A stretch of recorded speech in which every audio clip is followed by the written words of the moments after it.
বিয়াৰ বতৰ বহুতে ধুমধামেৰে বিয়া পাতিছে আৰু যেতিয়া সোধা হয় বোলো বিয়ালে মানুহ কিমান আহিছিল তেতিয়া বহুতে কয় যে বহুত আহিছিল অজস্ৰ মানুহ আহিছিল ঢেৰ মানুহ আহিছিল আৰু যেতিয়া ইমান বেছি মানুহ আহে তেতিয়া হেতু আপুনি কি বুলি ক'ব তেতিয়া ইয়াক ক'ব পাৰি মাল্টিটিউডিনাছ যেটো হৈছে এটা এডজেক্টিভ আৰু আপোনালোকে ঠিকই ভাবিছে এটো হল আজিৰ আমাৰ word of the day multitudinous ওয়াৰ্ডটোৰ মিনিং হল বহুত বেছি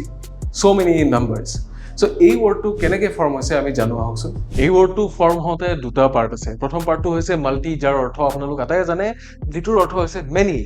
আৰু নেক্সট পাৰ্টটো হল টিউডো নাইবা টিউডিনাছ যেটো আহিছে লেটিন শব্দৰ পৰা আৰু ইয়াৰে মিনিংটো হল ক্ৰাউড আ মাছ অৰ্থাৎ মাল্টিটিউডিনাছ ওয়াৰ্ডটো ফৰ্ম হতে ইয়াৰে মিনিংটো হৈছে ফৰ্মড অফ সো মেনি পিপল গতিকে আমি যদি ইয়াৰে কেইটামান সিনোনিম বিচাৰো তেতিয়া হেকিটা হ'ব নিউমেৰাছ মেনিফোল্ড কপিয়াছ এনেকুৱা ধৰণৰ সো আপোনালোকে যদি এই ওয়াৰ্ডটোৰ আৰু কিবা সিনোনিম বা এন্টোনিম জানে তেতিয়া হলে আমাক কমেন্ট বক্সত জনাবলৈ নাপাহৰিব আৰু আমাৰ আজিৰ word of the day to কেনে পালে আমাক হেতু জনাবলৈ নাপাহৰিব